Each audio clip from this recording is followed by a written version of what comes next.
Okay, back in the home base. It's 6 o'clock. Finally, nakauwi ako ng maaga and naglinis. Lumaki yung space, pinalitan. So, ayan, yung mga gamit ko inorganize ni Ate Riza. Thank you, Ate Riza. At nagluto siya ng munggo. So, ngayon, nagre-relapse na ako. Namimiss ko na mag-law school things, pag-aaral and all. Galing na kami sa mall. So, magkape. Dahil hindi pa ako nagkape ko kanina pero iced coffee sa Dunkin. And then, dinaanan ko yung mga gamit ko sa bahay ng lola. Kaya ngayon, mag-organize muna ako. I need this for my social calendar. Specifically, ngayong Christmas party, I have a lot on my plate. So, unahin natin ang December 10 to 13. 10, 11, 12, yeah. So, work. At meron pa ata kaming seminar. So, wait lang. Bigyan natin. December 10. Tama ba? I need access to calendar. Meron kaming overnight na Christmas party. Bakit 13? Parang 11 to 12. 11 to 12. Okay, December 10 to 11. Merong seminar.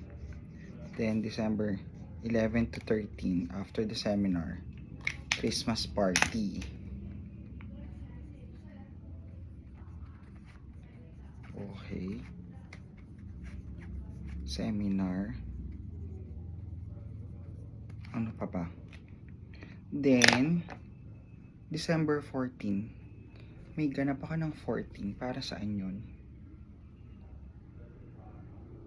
O sa school. Org. For the guidance. And then, December 20 or 19 sa seniors.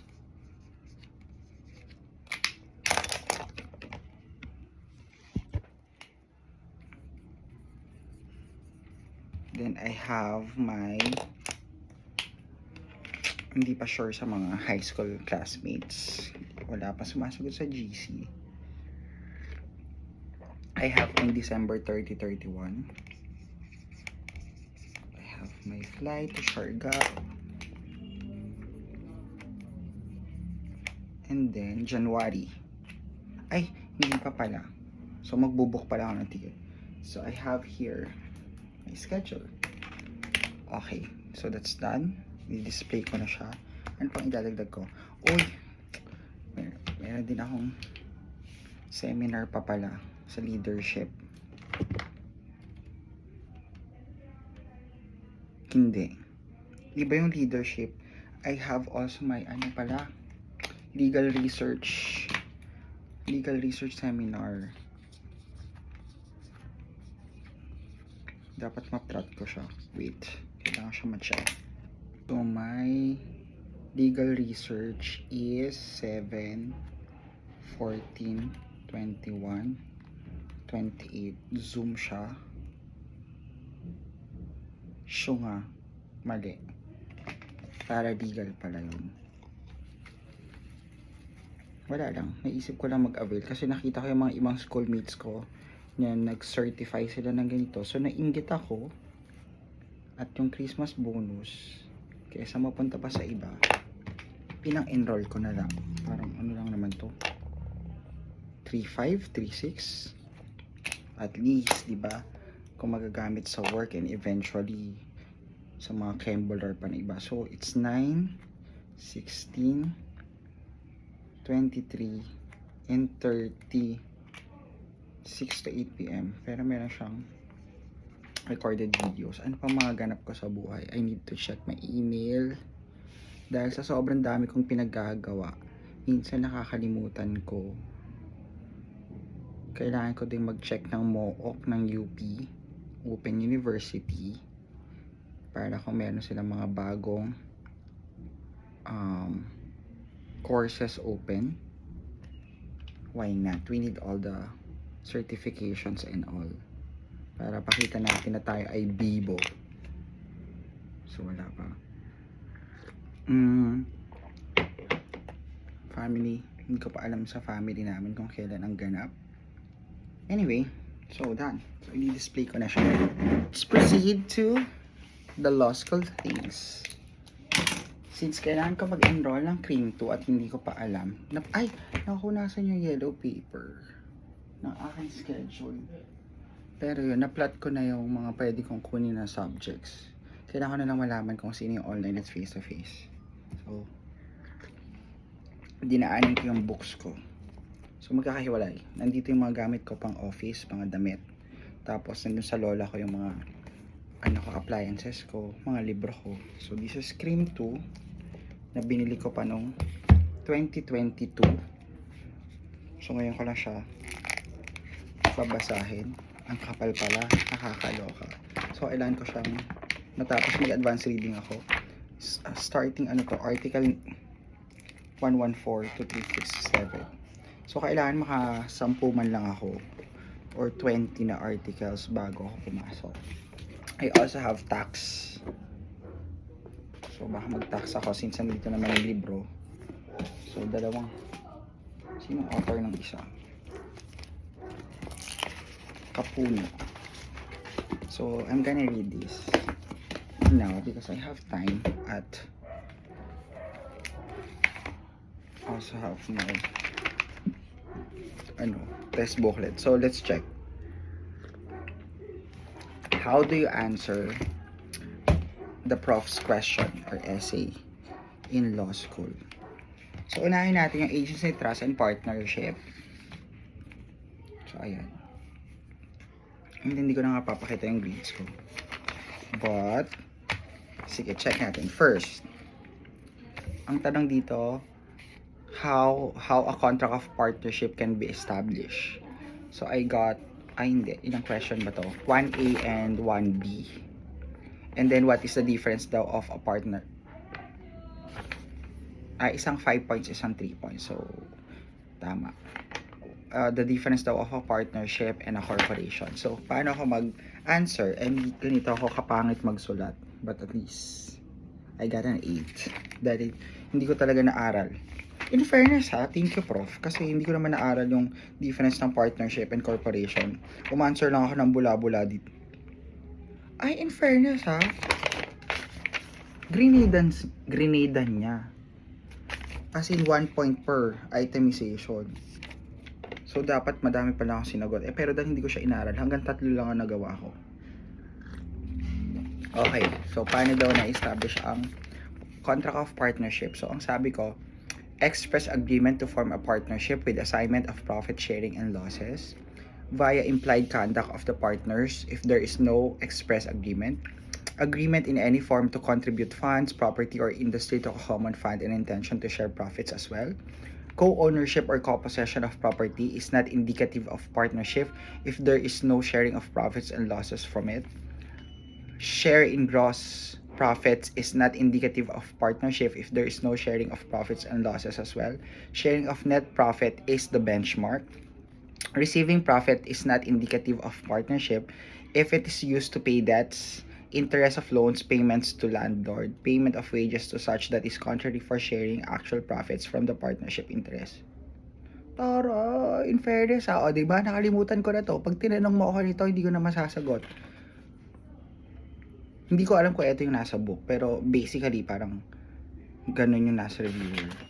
So, differentiation of partnership in corporation. So, a partnership may be formed in any form. Open and close parenthesis, verbal, written, implied acts. While a corporation should follow the requisites of the law strictly. Binigyan niya ng points yun. Wait, tinatawagan ako ng boss ko. Hello po, good evening, ma'am. Okay, going back. So, ngayon, looking back, in fairness I would agree na bongga din. So, isa, 2A. Bakit ang grades ko ay 7 pero mali ako dun sa isa. 2A, 2B, 2C. So, 10 points. may situation hypothetical. So may obligation daw yung corporation as general partners bears the burden to pay the liabilities of the partnership. Wrong ako doon, so binigyan niya ako ng 1 point. Then, sagot ko sa 2, no. Third parties are protected by the law to have the right to collect liabilities from the partnership. So parang yung partnership ay hindi totoo ba? Something like that. Pero nag-enter. So ano to? Partnership by estopel. So kaya si third party makakahabol pa rin siya. Binigyan niya ako ng 3 points. Ay hindi, magpa-partners daw. Si ABC. Tapos si A, yun nga, nakipag-contract sa third party. So si Antalan, sorry, nabigay na. So si letter A will still have to pay his share on the liability to the corporation, but can ask for reimbursement of the same amount from the other partners. The liability exemption from the creditors is only allowed if consented by all parties from both the partnership and the corporation where the liability is due. Ano ba? Namatay na ba si A or what? Hindi ba siya magbabayad pa rin? Tapos 2C ko no. So unless expressly allowed by both the partnership and the corporation, the industrial partner cannot be exempted to the liabilities of the partnership to the third parties. So industrial, wala siyang capital na binigay. This stipulation and exemption only applies within the partnership, granting the industrial partner to recover from the partnership his contribution in paying the liability to the corporation. So parang basta, may corporation kayo, may liability kayo, sino-sino daw magbabayad doon? Si A, B, and C. Tapos pag in-exempt daw yung isa sa mga partners, hindi na daw ba siya magbabayad? So basically, ang sagot ko dito, yung corporation magbabayad pa rin or yung partnership magbabayad pa rin. Tapos mag-usap-usap na lang sila kung paano sila magsosolean ng pera. Or kung sinong magpapaluwal, pwede niyang i-collect for reimbursement yung pinambayad. So 7 out of 10. So ako talaga, hindi ako nagsasite ng mga provision. Hindi ako nag-memorize. So parang basta naiintindihan ko siya, and then gagawa ako ng sarili kong explanation. So question 3, I got 8 points. So it's 3A and 3B. Bakit napakahaba ng sagot? How do you wind up or liquidate? Okay, so eto, kabisado ko to. So ngayon, medyo kaya ko pa tong sagutin. At last minute ko to, last 2 hours ko siya kinabisado dahil feeling ko ipapa-enumerate niya. So, how do you wind up the affairs? So, yun, basahin na lang. Pero nasagot ko dito, nakastipulate sa contract, in cases one partner requests a dissolution acting in bad faith, only the partners who are in good faith can wind up and liquidate the partnership properties. Pero 3 points lang binigay sa 3A ha. Tapos 5 points sa 3B. So, nakulangan siya sa akin. Anyhow. So, you know, that really matters. Yun ang advantage ng nangabisado ng verbatim. Or kinakabisado mo lahat. Kasi, yung plus 1 point, plus 2 point, di ba? Kung gusto mo talaga mag-perfect, mag-100, mag-95, or something. That matters. Pero kung gusto mo lang pumasa, yun, magbasa ka lang, may maintindihan ka, that's good. So, in cases where all partners are deceased, the heirs of the last surviving partner who is not insolvent will facilitate the liquidation. In some cases, the court can assign a third party. What? Meron siyang comment. In some cases, the court can assign a third party to liquidate outside of the partnership. Hindi ko mabasa kung ano yung comment niya. Amen ba ito? Feeling ko amen. Ay, nasa niya? O, eto. Kung amen to, ibig sabihin na-impress siya sa sagot ko. Kasi usually, hindi ito mga sinasagot ng estudyante. Asyang meron. Feeling ko. Amen ba yun or power? So, kung amen siya, nakaka-proud. Kasi totoo naman talaga yun. Saka nabasa ko yun. Yung mga ganong details, naaalala ko yun. Compromise is not binding as in the case. All partners should be unanimous in accepting the compromise. Bakit nakipag-compromise? The law provides this exemption that when compromise agreements are concerned, the act of one partner agent will not bind the partnership as this need or consent from the partners. Pak, Miss Universe answer, 5 points. Pero syempre hindi mo nasa code. Ay, hindi pala ako nag-aalak method dito kasi parang hindi naman yan nire-require. And then, parang here, yung parang, di ba, yes or no, tapos here, mali. Alak method so law. The law provides or according to article whatever or the something. So, question number 4. 4A, 4B. 5 points, 4 points. So, 9 out of 10. The law provides that in foreclosure of properties. So, ibig sabihin, meron kang property na sinanla, tapos naremata siya. Like, halimbawa si A and B. Property nyo yun. Partnership kayo. Tapos, naghirap kayo or whatever. Tapos nasanla, niremata, binayaran ni A yung property. Magiging pag-aari na daw ba ni A yung property? Ang sagot ko dito, hindi. Binayaran ni A yung property, so property pa rin siya ng partnership. Pero may karapatan lang si A na singilin si B na maghati sila kung magkano niya binayback. At ang salitang ginamit ko dito ay buyback. Hindi pala, purchase back the property. So my answer here is no. The law provides that in foreclosure of properties by a partnership, the one who, ayun pala, buyback, o diba, I remember, the one who buyback, mali pa, diba, it should be grammatically incorrect, it should be the one who bought back the property does not become its sole owner, as the property is still under the partnership. So A can only ask for the reimbursement from the partnership the amount she contributed to purchase back the property. 5 points. So, may mga profs na ganito, considerate, na as long as you answer in principle, you understand the concept, gracious sila sa points. Pero namang mga prof, especially daw, like, mga fiscal, mga ganyan, judge, they really want you to cite verbatim the codal provisions, word by word and all. Or merong mga keywords silang hinahanap. So, how can the conflict be resolved? The conflict will be resolved through the decision of partner C. Or ibang situation to, iba to. Parang, nagboto ka, nag-away-away, may A, B, C. So, si A, 1 vote against, si B, 1 vote in favor.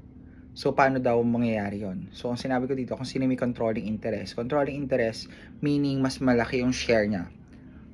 Or maybe in this situation, A and B are both managing partners. So usually ang bilang dapat doon is paramihan ng managing partners na bilang. Pag nag-tie sila doon, ang tiebreaker kung sino may pinakamalaking share. So pwedeng mag-collab si A and D 50% versus B and C. Ganyan, 50%. O tapos controlling, yun. Basta may controlling interest. That's the keyword. The law provides that when the decision of managing partners are tied, the partner with controlling interest will decide on matters unsettled by the managing partners. Pero 4 points lang binigay niya sa akin. So, may nakulangan siya. At hindi ko na alam kung bakit yun. So, eto. 5A. At ang sabi nga ni prof ko ay, ako ay pangit magsulat. Ganyan kapangit ang sulat ko. So, ba't ako 10 points dito? Okay. Situational to. Ano daw ang rights ng isang, pero actually, di ba, bibigyan niya ako ng 3 dapat. Tapos na-realize na, ay, pakakto, bongo sumagot. Ginawa niyang 5. Ano daw ang karapatan ng, managing partner, and the other one is whatever partner. Eto, what are the managing partner ito? So, sagot ko, handle day-to-day administrative affair of the partnership. The managing partner can secure loan if needed on behalf of the partnership. The MP can transact and conduct business with creditors, investors, and other agencies concerned. Can purchase property, supplies, and other things needed by the partnership. Hire staff, assign their roles and wages for the partnership. Hindi ko na alam to. Saan ko pinagkukuha itong mga sagot na to? Record, monitor, and account the book of the partnership and report status thereof. Ito na alala ko. Liquidate and wind up the partnership properties during dissolution unless prevented by law. Limitations. Dapat yung susulat niya. Nasa 5B ata yun. Okay. Limitations naman as a general partner. Entering compromise or agreements that are prejudicial to the interest of the partnership, encumbrance or sale of the partnership property without the consent of partner B, limitation to enter into fraudulent acts and unlawful business, wind up and liquidate the partnership properties if she is at fault, and engage in other business in the same nature of their importing energy drinks business unless allowed in the contract of agreement. Siyempre, pag hinanap sa akin to, hindi ko na alam kung saan article to. Basta sagot lang ako ng sagot. Pero at least naiintindihan ko. That's why I have to go back reading the books, or I need to make digital notes so I can search keywords, answer key, and context clue ng mga naalala ko na concept if I want to succeed in the bar exam and in practice. So, nasa ano na tayo? Ay, bakit may 5 pa? For the following, it should have the prioritization. Paano tong prioritization? Ay, eto, oh my gosh, dito ako bumongga. Kaya ako nakasama sa top. Because nakabisado ko to. Sinabi lang sa akin to nung ka-review ko na top 1 namin. Hoy, naaral mo tong ganito. Sabi, ano yan? Anong article yan? Hindi. So, paano daw yung hierarchy ng pagbabayad kapag nag-liquidate yung partnership? So, una is creditor outside of the partnership. So, loans like third party. Second is payment of profits for the limited partner. Third is the payment of capital share for the limited partner. 4 is obligations of the partnerships other than the capital and profits of the general partner. 5th is profit share of the general partner. 6 is the capital share of the general partner. Wow, grabe. Nakabisado ko to at tama kasi giving niya 5 points. Then, may tanong siya dito, okay? 6 is 10 points na naman. So, ilang questions na dito? 6A and 6B.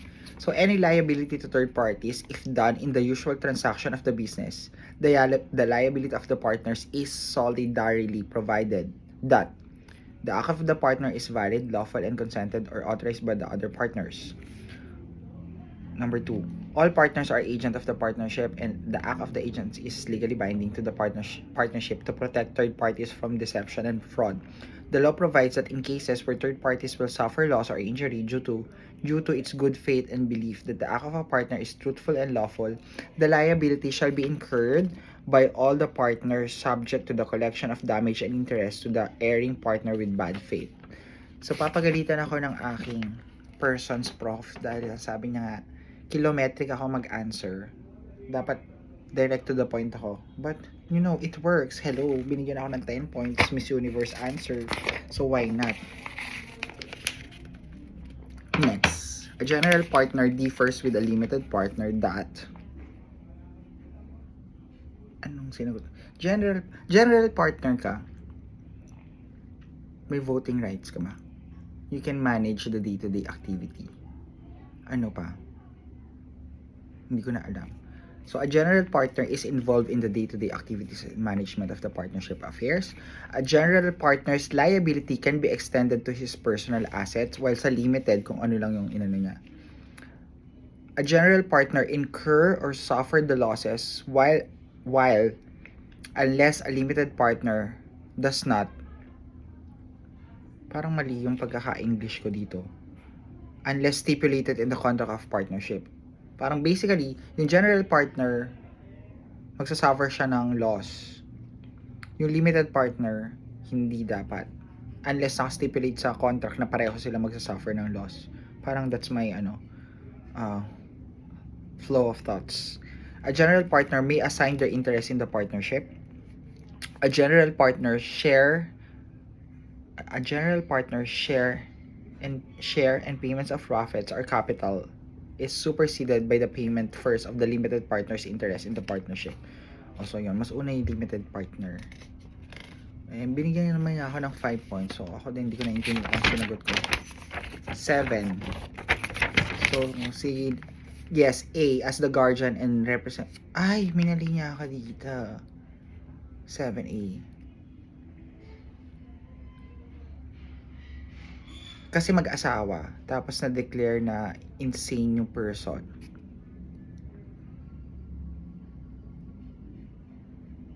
So, pwede daw ba yung asawa ang mag-request ng dissolution of the partnership? Pero, di ba sa court, meron dapat declaration ng insanity. So, ang sagot ko dito, sorry, si girl ang naging insane. So, si husband, yes.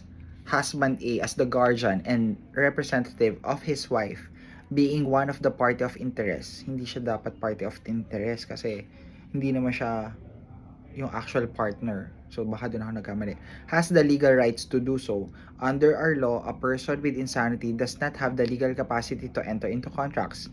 Here, wife's insanity is a valid reason for dissolution of the partnership even if initiated by husband who is not part of the partnership but acting on behalf of his wife is valid under our laws.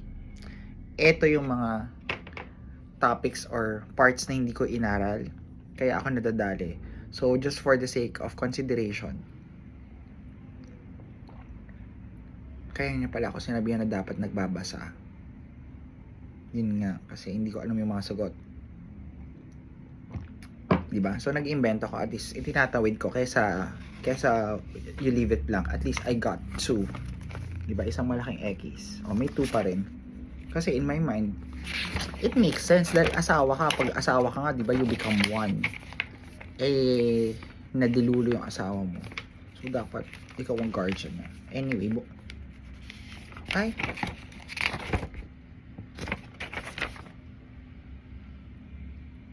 totoo ba? Parang ano ba? So, yung 7A ko, 2 points yung binigay niya. Tapos yung 7B ko, 5 points yung binigay niya. Pero I think tong kinompute niya, ginawa niyang 8. So, may consideration because of GL card. Well, favorable on my end. Wala nang bawian. So, 7B. Dissolving partnership through judicial means. Yes, kinabisado ko din to. Judicial means, yun nga.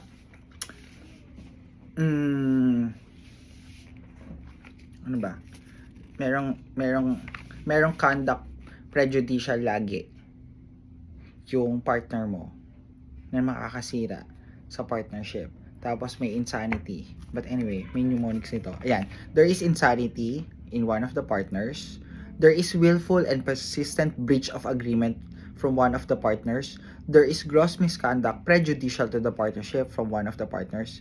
If the partnership will only operate on loss. If a partner is incapacitated to perform their obligations to the partnership. So, 5 points. Pero parang madami to. 7 ata to. So, ako hindi ko kinakabisado mabuti.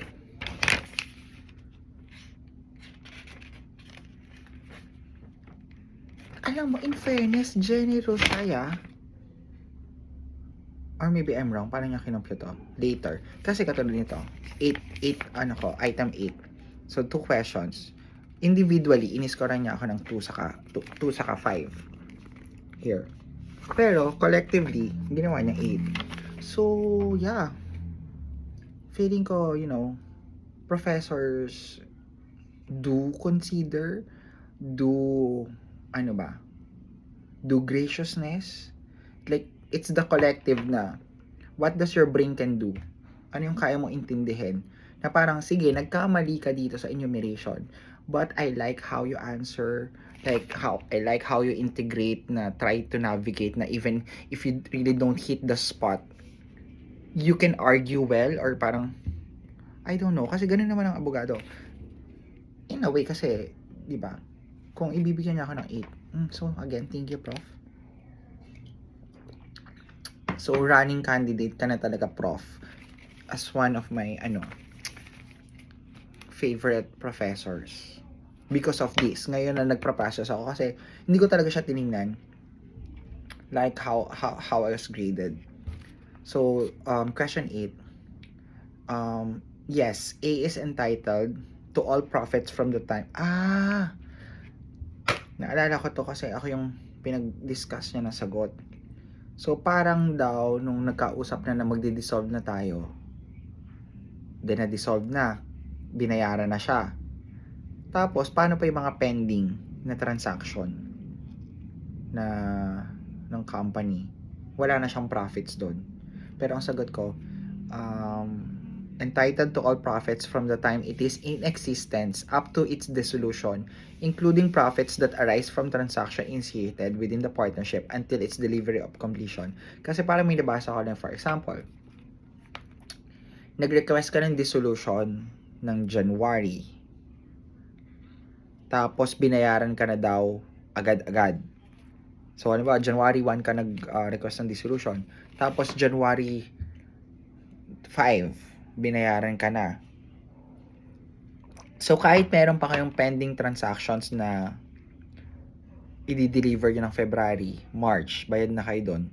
Since bayad ka na nung January 5, wala ka nang kasama doon sa kita nung February, March, April, May, June, July delivery. Something like that. So, bigyan to. So, dissolution of partnership via extrajudicial route can be from, eto, kinabisado ko din to, last 2 hours of review. So, eto talaga nag-save sa akin kung ba't mataas ang grades ko. Di ba yung isa? Extrajudicial, yung isa judicial. So, loss of a thing promised to be delivered by a partner. Wow, eto medyo verbatim to. Death of a partner, willful intent from all partners to dissolve, di ba? They all agree. Civil interdiction from one partner. Unlawful business of the partnership. Insolvency of the partner or the partnership. Retirement of a partner, violation of agreement of the partnership. So, eto, extrajudicial to. Kaya na nag-uusap. So, yeah, 5. So, 2 plus 5, 8. So, I love the math. Thank you, Prof. So, item number 9, 10 points. And item number 10, 10 points. So, this is how I answer. But, hanga ako dun sa mga estudyante na nakakapag-verbatim, plus comprehension and integration. But for students na, verbatim lang, pero hindi mo ma-connect, hindi ma-apply in other, principles. So, good for them. But, actually, for me, that's not learning. Like, if I ask you, is this applicable to this? How can you integrate the concept of one principles from this? Like, halimbawa, sa oblicon and all, kung related. So, dapat, alam mo yun, na ma-manage mo na, does that make sense? Ganyan. So, question number 9. Upon dissolution of the partnership, the remaining partner who is not at fault or assigned to wind up and liquidate the partnership affairs has the obligation to record, report, and account the books, distribute the profit and capital accordingly until, di ba sarili kong sulat, hindi ko maintindihan, until termination of the partnership. Here, A still needs to fulfill that obligation even after returning the capital money of B. So, yes. So, nag-dissolve sila, binayaran na ni A si B, pero after that, syempre, kailangan mo pa rin gawin yung mga iba. So, magbigay ka ng record of accounts para alam mo na yung binayad mo kay B ay tama, ultimo to the last cent. And then, no, A's filing of complaint is premature. Since liquidation have not been initiated, there is no way to account the record. So, parang nagdemanda agad, hindi pa naman nagkakabayaran, hindi pa alam kung magkano yung gross nyo, net, loss, profits, and all expenses. So, merong premature filing of complaint. Because there is no way to account the records, finances, assets, and liabilities of the partnership and determine if damages or fraudulent acts are present. So, A needs to wait for the completion of report of records of account before filing a complaint seeking damages. So, this is more of a Miss Universe answer. And yes, I got 5 points for that. So, last question. Certificate. Ay, hindi pala sinoli yung sa PIL namin. Bongga pa naman yun. Naubos ko yung pages ng booklet. Anyway, last question. Certificate of partnership can be amended on a limited partnership when, PAC, 10 points. Enumerate. Ilan yung na-enumerate ko? 8. 1, there is a change of nature in the business. 2, there is additional limited partner. 3, there is admitting of a general partner. 4, there is changing of time regarding dissolution and return of capital. 5, there is fixing of time regarding dissolution and return of capital not present in the original certification. 6. There are false statements in the certification. 7. There is debt, incapacity, or insolvency among the partners. And 8. There is a need to change statement to reflect the accuracy and the nature of the partnership. 13 ata to. Pero syempre, hindi ko siya kinakabisado. And then, charan! So, again, 10 points. So, yes, pwede kang hindi magkabisado, mag-verbatim sa law school. And yes, pwedeng Miss Universe answer. And yes, papasa ka kahit hindi ka nagre-review. Basta magre-review ka the day before the exam and hours before the exam, because what you focus, the term there is focus review. Because what you review might be the one to be the questions in your exam, to appear on it. Kaya, dasal talaga na kung ano yung binasa mo, ni-review mo, naaalala mo, at yung natutunan mo, yun yung itanong ni prof. Or yun nga, it really helps like to think like a teacher, a prof, na if I were the professor, what questions should I ask my students? So for me, it helps my training as an educator. So, sa bagay, midterms naman to. Magbilang tayo. 15.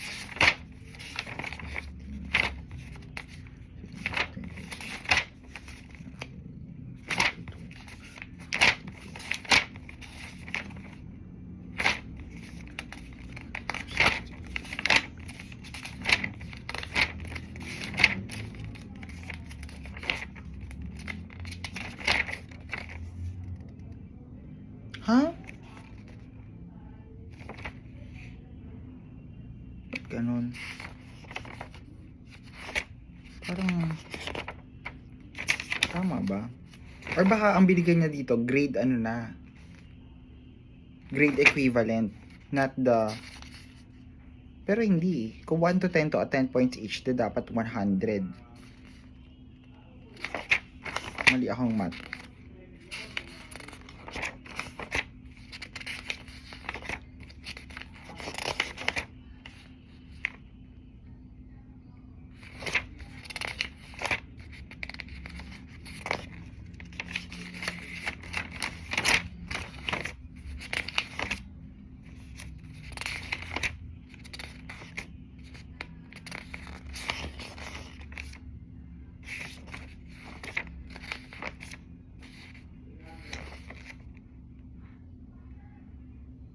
Hindi.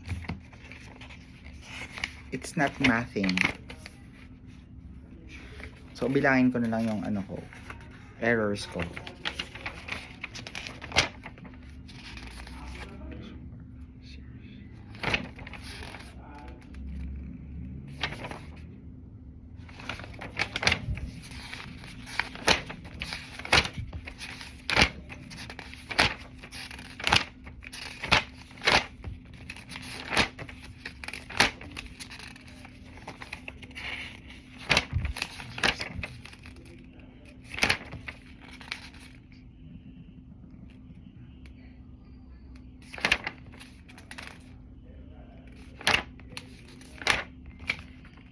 Okay, I'm confused.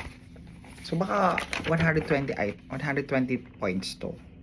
But anyway, masaya. So first semester, school year 2025-2026, agency trust and partnership. Thank you. And that's how you answer. At least wala akong minus, pero ano siya eh. Meron kaming mga ganyan. So like parang handwriting, pangit magsulat, may minus, like, iba margin, not following instruction. Yeah. So, meron akong mga naging exam na may minus ako. Kung paano ako mag-erasure, consti 1 ko, una ko minus. Pero wala na talaga magagawa sa handwriting ko. Ang pangit ko magsulat. Tapos, syempre, for anonymity, meron kang ganyan. Dito mo na isusulat yung ano mo, student number mo, and then your name, tapos i-check mo. So, nice. And then, next ko would be cream law. Tingnan natin. Oh. At hindi nagkakala yung score nila, ya. Bongga. So, yeah, I like, ang perfect talaga ng third sem ko. Saka, these two professors, masasama sila sa top 10 ko. Because it's memorable. Sa cream do ko, bidal ako. And then, super chill, super relaxed. Natututo naman ako sa kanya, kaya lang, medyo strict siya verbatim. So, tingnan nga natin.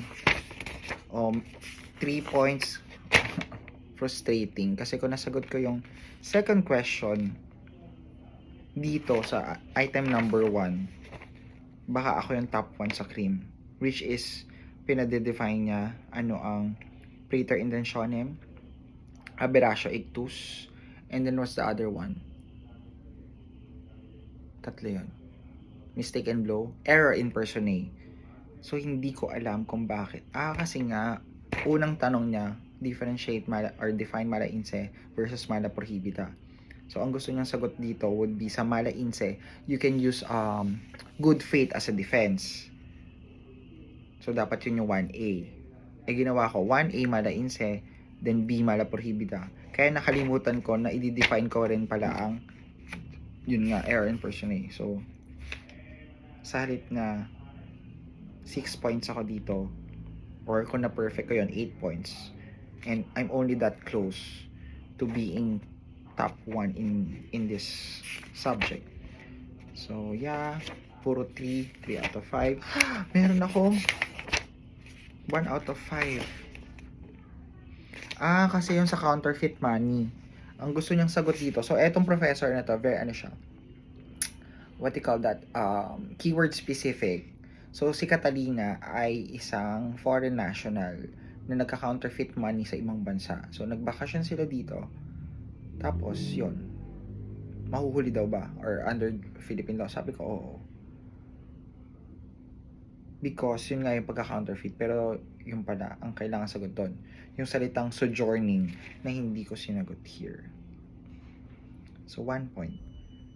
But, I would give myself like 3 out of 5.